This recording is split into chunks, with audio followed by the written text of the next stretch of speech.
ഈശോയിലെ ഏറ്റവും സ്നേഹം നിറഞ്ഞവരെ, ദൈവകൃപയുടെ 365 ദിവസങ്ങളെന്ന സമ്പൂർണ്ണ പരിശുദ്ധ ബൈബിൾ വായനാ ശുശ്രൂഷയിലേക്ക് ഏറ്റവും സ്നേഹപൂർവ്വം സ്വാഗതം ചെയ്യുന്നു.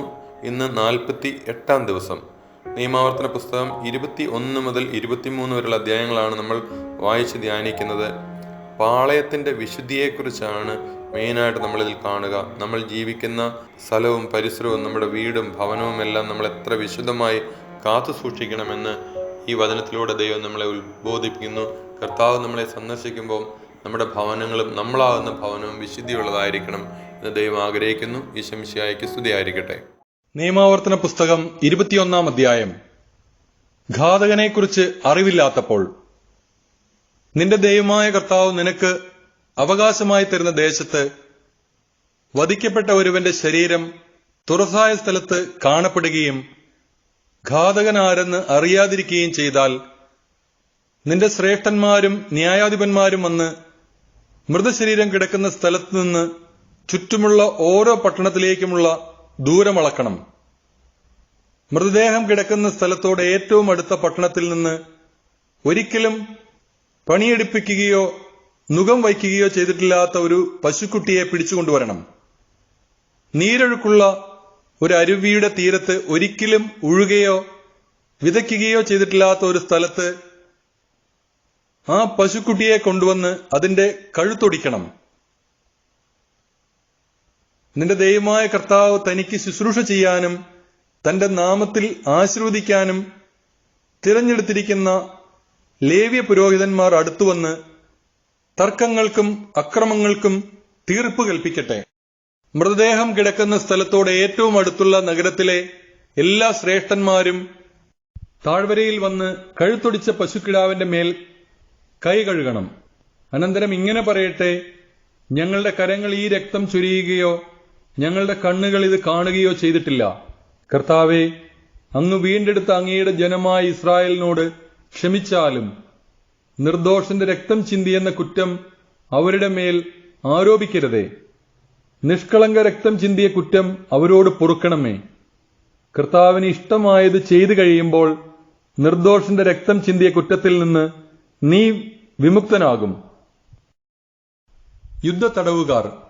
ശത്രുക്കൾക്കെതിരായി യുദ്ധത്തിന് പോകുമ്പോൾ നിന്റെ ദൈവമായ കർത്താവ് അവരെ നിന്റെ കൈകളിൽ ഏൽപ്പിക്കുകയും നീ അവരെ അടിമകളാക്കുകയും ചെയ്യും.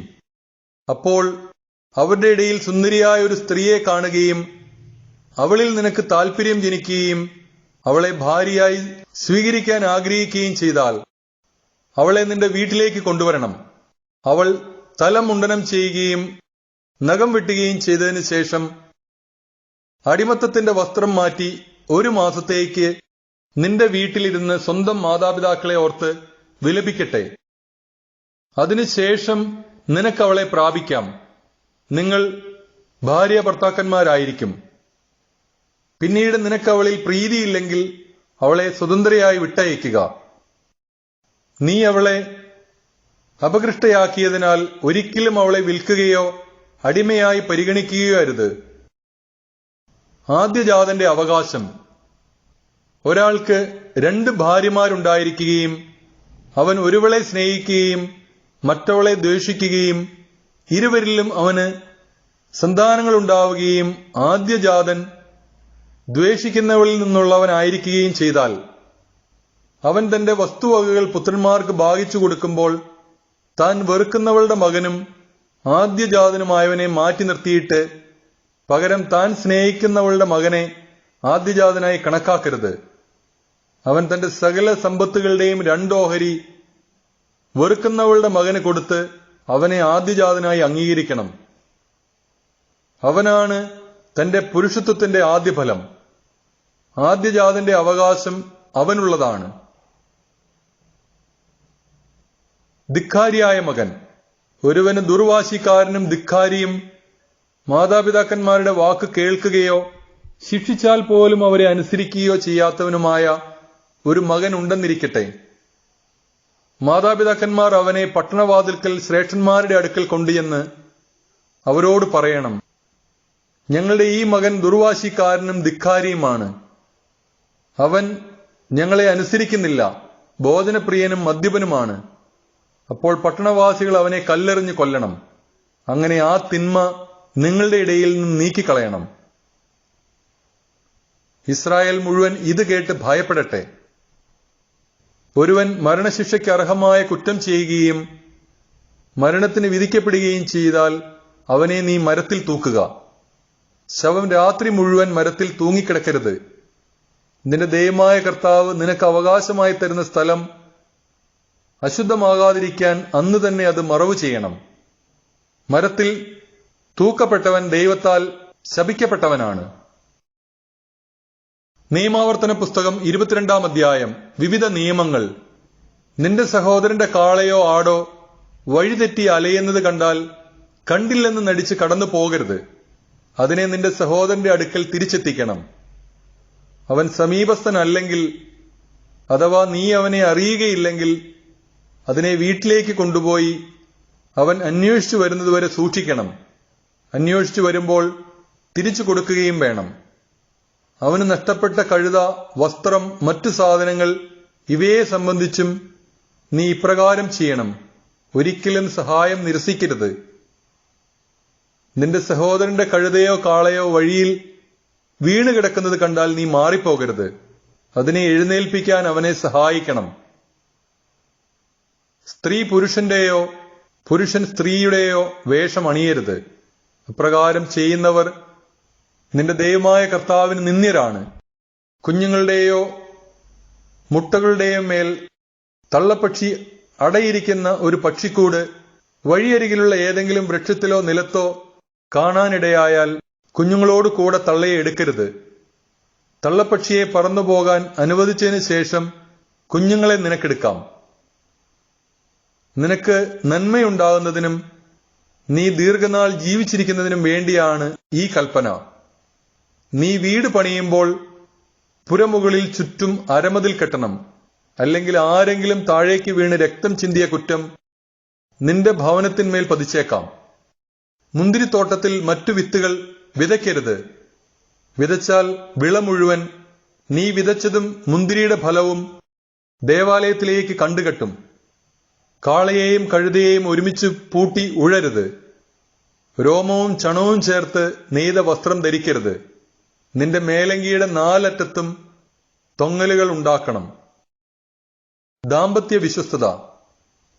വിവാഹം ചെയ്ത് ഭാര്യയെ പ്രാപിച്ചതിന് ശേഷം അവളെ വെറുക്കുകയും അവളിൽ ദുർനടത്തം ആരോപിക്കുകയും ഞാൻ ഈ സ്ത്രീയെ ഭാര്യയായി സ്വീകരിച്ചു, എന്നാൽ അവളെ ഞാൻ സമീപിച്ചപ്പോൾ അവൾ കന്യകയായിരുന്നില്ല എന്ന് പറഞ്ഞ് അവൾക്ക് ദുഷ്കീർത്തി വരുത്തുകയും ചെയ്താൽ അവളുടെ പിതാവും മാതാവും അവളെ പട്ടണവാതിക്കൽ ശ്രേഷ്ഠന്മാരുടെ അടുത്ത് കൊണ്ടുചെന്ന് അവളുടെ കന്യാകത്വത്തിനുള്ള തെളിവ് കൊടുക്കണം.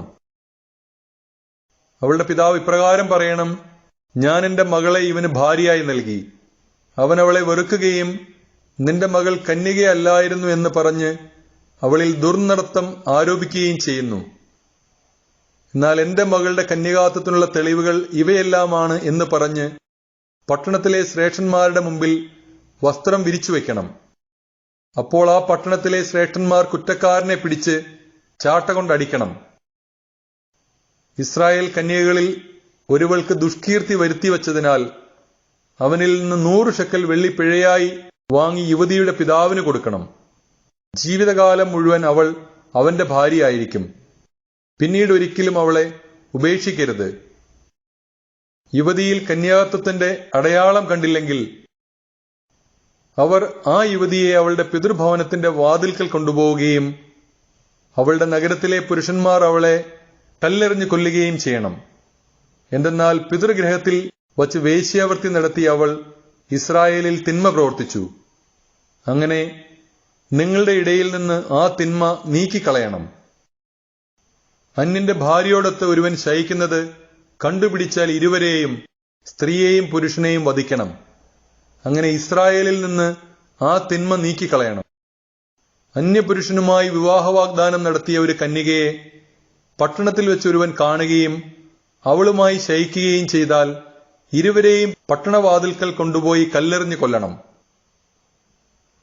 പട്ടണത്തിലായിരുന്നിട്ടും സഹായത്തിനു വേണ്ടി നിലവിളിക്കാതിരുന്നതിനാൽ അവളും അവൻ തന്റെ അയൽക്കാരന്റെ ഭാര്യയെ മാനഭംഗപ്പെടുത്തിയതിനാൽ അവനും വധിക്കപ്പെടണം. അങ്ങനെ ആ തിന്മ നിങ്ങളുടെ ഇടയിൽ നിന്ന് നീക്കിക്കളയണം. എന്നാൽ ഒരുവൻ അന്യപുരുഷന് വിവാഹ വാഗ്ദാനം ചെയ്തിരിക്കുന്ന യുവതിയെ വയലിൽ വെച്ച് കാണുകയും അവളെ ബലാത്സംഗം ചെയ്യുകയും ചെയ്താൽ അവളോടുകൂടി ശയിച്ച പുരുഷൻ മാത്രം വധിക്കപ്പെടണം. യുവതിയെ നിങ്ങൾ ഒന്നും ചെയ്യരുത്. മരണശിക്ഷയ്ക്ക് അർഹമായ ഒരു കുറ്റവും അവളിലില്ല. അയൽക്കാരനെ ആക്രമിച്ച് കൊല്ലുന്നത് പോലെയാണിത്. എന്തെന്നാൽ അവൾ വയലിൽ ആയിരിക്കുമ്പോഴാണ് അവൻ അവളെ കണ്ടത്. വിവാഹ വാഗ്ദാനം നടത്തിയ അവൾ സഹായത്തിനായി നിലവിളിച്ചെങ്കിലും അവളെ രക്ഷിക്കാൻ അവിടെ ആരുമില്ലായിരുന്നു. ഒരുവൻ വിവാഹ വാഗ്ദാനം നടത്തിയിട്ടില്ലാത്ത ഒരു കന്യകയെ കാണുകയും ബലം പ്രയോഗിച്ച് അവളോടുകൂടെ ശയിക്കുകയും അവർ കണ്ടുപിടിക്കപ്പെടുകയും ചെയ്താൽ അവൻ ആ യുവതിയുടെ പിതാവിന് 50 ഷെക്കൽ വെള്ളി കൊടുക്കുകയും അവളെ ഭാര്യയായി സ്വീകരിക്കുകയും ചെയ്യണം. എന്തെന്നാൽ അവൻ അവളെ മാനഭംഗപ്പെടുത്തി. ഒരിക്കലും അവളെ ഉപേക്ഷിച്ചുകൂടാ. ആരും തന്റെ പിതാവിന്റെ ഭാര്യയെ പരിഗ്രഹിക്കരുത്. അവളെ അനാവരണം ചെയ്യുകയുമരുത്. നിയമാവർത്തന പുസ്തകം 23-ാം അധ്യായം. സഭയിൽ പ്രവേശനമില്ലാത്തവർ. വൃഷ്ണം ഉടയ്ക്കപ്പെട്ടവനോ ലിംഗം ഛേദിക്കപ്പെട്ടവനോ കർത്താവിന്റെ സഭയിൽ പ്രവേശിക്കരുത്. വേശ്യാപുത്രൻ കർത്താവിന്റെ സഭയിൽ പ്രവേശിക്കരുത്. 10ാമത്തെ തലമുറ വരെ അവന്റെ സന്തതികളും കർത്താവിന്റെ സഭയിൽ പ്രവേശിക്കരുത്. അമ്മോന്യരോ മൊവാബ്യരോ കർത്താവിന്റെ സഭയിൽ പ്രവേശിക്കരുത്. അവരുടെ 10ാമത്തെ തലമുറ പോലും കർത്താവിന്റെ സഭയിൽ പ്രവേശിക്കരുത്. എന്തെന്നാൽ നിങ്ങൾ ഈജിപ്തിൽ നിന്ന് പോരുന്ന വഴിക്ക് അവർ നിങ്ങൾക്ക് അപ്പവും വെള്ളവും തന്നില്ല. നിങ്ങളെ ശപിക്കാൻ വേണ്ടി മെസൊപ്പൊട്ടാമിയയിലെ പെത്തോറിൽ നിന്ന് ബയോറിന്റെ മകനായ ബാലാമിനെ കൂലിക്കെടുക്കുകയും ചെയ്തു. എങ്കിലും നിങ്ങളുടെ ദൈവമായ കർത്താവ് ബാലാമിന്റെ വാക്ക് കേട്ടില്ല. നിങ്ങളെ സ്നേഹിച്ചതുകൊണ്ട് അവന്റെ ശാപത്തെ അവിടുന്ന് അനുഗ്രഹമായി മാറ്റി. ഒരു കാലത്തും അവർക്ക് ശാന്തിയോ നന്മയോ നിങ്ങൾ കാംക്ഷിക്കരുത്. ഏദോമ്യരെ വെറുക്കരുത്. അവർ നിങ്ങളുടെ സഹോദരരാണ്. ഈജിപ്തുകാരെയും വെറുക്കരുത്. എന്തെന്നാൽ അവരുടെ രാജ്യത്ത് നിങ്ങൾ പരദേശികളായിരുന്നു.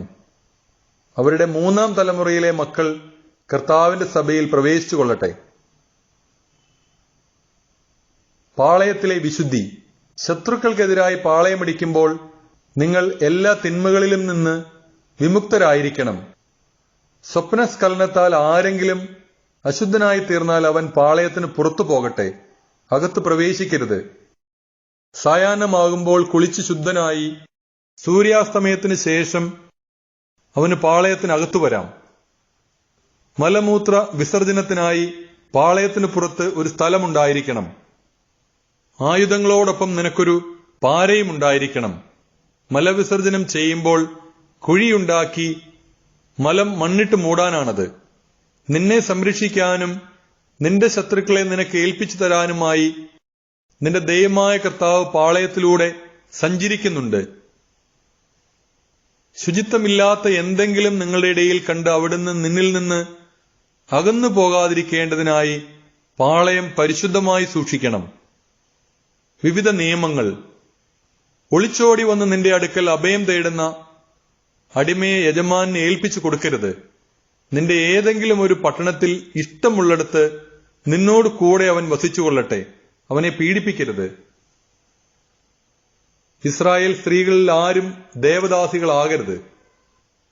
ഇസ്രായേൽ പുരുഷന്മാരും ദേവന്മാരുടെ ആലയങ്ങളിൽ വേശ്യാവൃത്തിയിൽ ഏർപ്പെടരുത്. വേശ്യയുടെ വേതനമോ നായിയുടെ കൂലിയോ നിന്റെ ദൈവമായ കർത്താവിന്റെ ആലയത്തിലേക്ക് നേർച്ചയായി കൊണ്ടുവരരുത്. ഇവ രണ്ടും അവിടുത്തേക്ക് നിന്ദ്യമാണ്. നിന്റെ സഹോദരനൊന്നും പണമോ ഭക്ഷ്യസാധനങ്ങളോ മറ്റെന്തെങ്കിലുമോ പലിശയ്ക്ക് കൊടുക്കരുത്. വിദേശീയന് പലിശയ്ക്ക് കടം കൊടുക്കാം, എന്നാൽ നിന്റെ സഹോദരനിൽ നിന്ന് പലിശ വാങ്ങരുത്. നീ കൈവശമാക്കാൻ പോകുന്ന ദേശത്ത് നിന്റെ സകല പ്രവൃത്തികളിലും നിന്റെ ദൈവമായ കർത്താവ് നിന്നെ അനുഗ്രഹിക്കേണ്ടതിനാണിത്. നിന്റെ ദൈവമായ കർത്താവിന് നേരുന്ന നേർച്ചകൾ നിറവേറ്റാൻ വൈകരുത്. അവിടുന്ന് നിശ്ചയമായും അത് നിന്നോട് ആവശ്യപ്പെടും. നീ കുറ്റക്കാരനാവുകയും ചെയ്യും. എന്നാൽ നേർച്ച നേരാതിരുന്നാൽ പാപമാവുകയില്ല. വാക്കു പാലിക്കാൻ നീ ശ്രദ്ധിക്കണം. വാഗ്ദാനം ചെയ്തപ്പോൾ സ്വമേധയാ നിന്റെ ദൈവമായ കർത്താവിന് നേരുകയായിരുന്നു. അയൽക്കാരന്റെ മുന്തിരിത്തോട്ടത്തിലൂടെ കടന്നു പോകുമ്പോൾ നിനക്കിഷ്ടമുള്ളിടത്തോളം ഫലങ്ങൾ പറിച്ചു തിന്നുകൊള്ളുക. എന്നാൽ അവയിൽ ഒന്നുപോലും പാത്രത്തിലാക്കരുത്. അയൽക്കാരന്റെ ഗോതമ്പ് വയലിലൂടെ കടന്നു പോകുമ്പോൾ കൈകൊണ്ട് കതിരുകൾ പറിച്ചെടുത്തുകൊള്ളുക. അരിവാൾ കൊണ്ട് കൊയ്തെടുക്കരുത്.